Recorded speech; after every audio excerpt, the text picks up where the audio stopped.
ഇപ്പൊ ജോസ് കെ മാണിയുടെ പാർട്ടി ഇതുപോലെ തോറ്റു തുന്നമ്പാടി നിൽക്കുമ്പം അവരുടെ പുറകെ നടക്കേണ്ട ഗതികേട് ഇപ്പൊ UDF തിരിച്ചു ചോദിക്കുകയാണ്. അവരിപ്പോ ഈ തെരഞ്ഞെടുപ്പ് രംഗത്ത് പരാജയം ആർക്കും ഉണ്ടാകാം, വിജയം ആർക്കും ഉണ്ടാകും, വേറെ കാര്യം. ഞാനൊരു തെരഞ്ഞെടുപ്പ് പരാജയത്തിന്റെ പേര് പറയുകയല്ല. ഇപ്പോൾ ജോസ് കെ മാണിയുടെ പാർട്ടി പോയ ശേഷം, UDF വിട്ട ശേഷം ഉള്ള രാഷ്ട്രീയ സാഹചര്യങ്ങൾ വിലയിരുത്തണം. കേരള കോൺഗ്രസ് പാർട്ടി ആ ആവശ്യം ഞങ്ങളത് ഉന്നയിക്കുന്നതിനെ കുറിച്ച് party chairman Shri P Joseph സാറിന്റെ സാന്നിധ്യത്തിൽ ഞങ്ങൾ ഈ കാര്യങ്ങളൊന്ന് പാർട്ടിയാലും പരിശോധിക്കുമല്ലോ. ഞങ്ങളുടെ ചർച്ചയിൽ ഈ വിഷയങ്ങളൊക്കെ ഞങ്ങൾ കൊണ്ടുവരാൻ ഉദ്ദേശിക്കുകയാണ്. ഒന്ന്, ജോസ് കെ മാണിയുടെ പാർട്ടി LDF പോയ ശേഷം നടന്ന പാർലമെന്റ് തെരഞ്ഞെടുപ്പ്. ആ പാർലമെന്റ് തെരഞ്ഞെടുപ്പിൽ കഴിഞ്ഞ പ്രാവശ്യം കോട്ടയത്താണ് നേരിട്ട് ഏറ്റുമുട്ടിയത്. ആ തെരഞ്ഞെടുപ്പിൽ ഇവിടെ ജോസ് കെ മാണിയുടെ പാർട്ടി ജയിക്കും, അവർ LDF പോയതുകൊണ്ട് ഇനി UDF ജയിക്കുകയില്ല. ഇതായിരുന്നു അവരുടെ സ്റ്റാൻഡ്. 87,000 വോട്ടിന് UDF സീറ്റ് തിരിച്ചു പിടിച്ചു. കേരള കോൺഗ്രസ് ഇവിടെ വിജയിച്ചു. കോൺഗ്രസിന്റെ നേതൃത്വത്തിൽ ആ സീറ്റ് നമ്മൾ UDF. രണ്ട്, അവർ LDF പോയ ശേഷം നടന്ന ഉപതെരഞ്ഞെടുപ്പുകൾ, പുതുപ്പള്ളി ഉപതെരഞ്ഞെടുപ്പ് കോട്ടയം ജില്ലയിലാണല്ലോ, ഏറ്റവും അവസാനം നടന്ന നിലമ്പൂർ ഉപതെരഞ്ഞെടുപ്പ്, അതിനു മുമ്പ് പാലക്കാട് ഉപതെരഞ്ഞെടുപ്പ്, ഇത് തൃക്കാക്കര, ഇതുപോലെ തെരഞ്ഞെടുപ്പുകൾ, വിവിധ തെരഞ്ഞെടുപ്പുകളാണ്. ഈ തെരഞ്ഞെടുപ്പുകളിലെല്ലാം ജോസ് കെ മാണി വിഭാഗം പോയ ശേഷം ഉണ്ടായ വിജയം ആർക്കാണ്? UDF.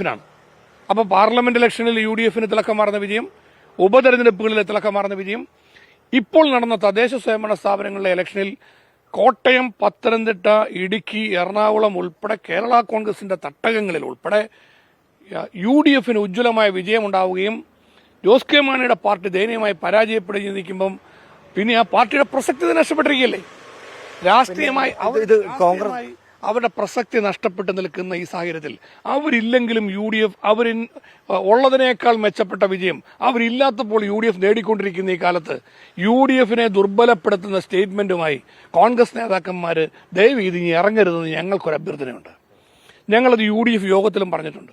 സ്വന്തം ശക്തിയെക്കുറിച്ച് നമുക്ക് തിരിച്ചറിയാതെ നമുക്കെന്തോ ഇവിടെ ഒരു ഭയപ്പാടുണ്ടെന്നുള്ള മട്ടിൽ എന്തിനാണ് ഇവിടെ ചിന്തിക്കുന്നത്? ഇതുപോലെ ജനങ്ങൾ ശക്തമായ ഒരു പിന്തുണ നൽകിയതിനു ശേഷം ആ പിന്തുണയുടെ പ്രാധാന്യത്തെക്കുറിച്ച് ജനങ്ങൾക്ക് നന്ദി പറഞ്ഞുകൊണ്ട് നമ്മൾ മുന്നോട്ട് പോകുമ്പോൾ ഇനി സ്വന്തം മുന്നണിയെക്കുറിച്ച് ആത്മവിശ്വാസം ഇല്ലാതെ സംസാരിക്കുന്ന UDF നേതാക്കൾ എന്ന് ജനങ്ങൾ വിലയിരുത്തും. അതിലേക്ക് പോകരുതെന്നാണ് ഞങ്ങളുടെ അഭിപ്രായം. ജോസ് കെ മാണിയുടെ പാർട്ടിക്ക് ഇനി അവരുടെ പുറകെ നടന്നിട്ട് നിങ്ങൾ വരുന്നുണ്ടോ എന്ന് ചോദിച്ചു നടക്കേണ്ട ഗതികേടി മുന്നണിക്കില്ല. അത് ഞങ്ങൾ തുറന്നു പറയുകയാണ്. കേരള കോൺഗ്രസ് പാർട്ടിക്ക് തീർച്ചയായിട്ടും അഭിമാനത്തോടെ പറയാൻ കഴിയും, UDF വിജയത്തിന് വേണ്ടി കേരള കോൺഗ്രസിന്റെ മേഖലകളിൽ ത്യാഗം സഹിച്ചുകൊണ്ട് ഞങ്ങൾ കോൺഗ്രസിനോടൊപ്പം UDF ഒറ്റക്കെട്ടായി പ്രവർത്തിച്ചു. ഞങ്ങളോടും അതുപോലെ തന്നെയുള്ള പരിഗണന കോൺഗ്രസ് ലീഡർഷിപ്പും കാണിച്ചു. അങ്ങനെ നല്ല ഐക്യത്തിൽ UDF പോവുകയാണ്. ഞങ്ങൾ അവർ വരുന്നതിനൊന്നും എതിരല്ല. പക്ഷേ ഒരു കാര്യമുണ്ട്, അവർക്ക് വരണമെങ്കിൽ കേരള കോൺഗ്രസ് നിലപാട് വ്യക്തമാക്കട്ടെ. ഞങ്ങൾ ഈ പരാജയത്തിന്റെ അടിസ്ഥാനത്തിൽ ഇനി LDF തുടരുന്നില്ല.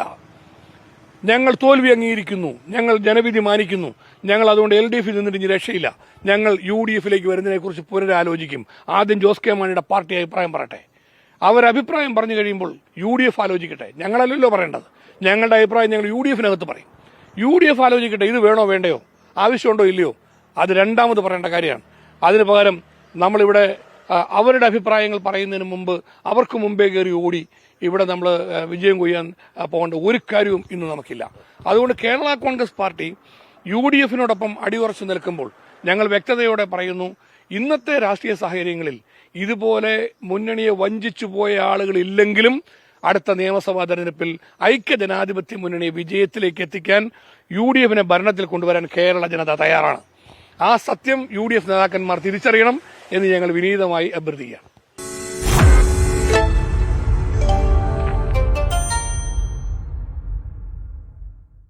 ലോകത്തെവിടെയായാലും ഏത് സമയത്തും 24 വാർത്തകളും ഓഗ്മെന്റഡ് റിയാലിറ്റി പാക്കേജുകളും എക്സ്പ്ലെയിനറുകളും വിശദമായി കാണാൻ ഞങ്ങളുടെ YouTube ചാനൽ നിങ്ങൾക്ക് സബ്സ്ക്രൈബ് ചെയ്യാം.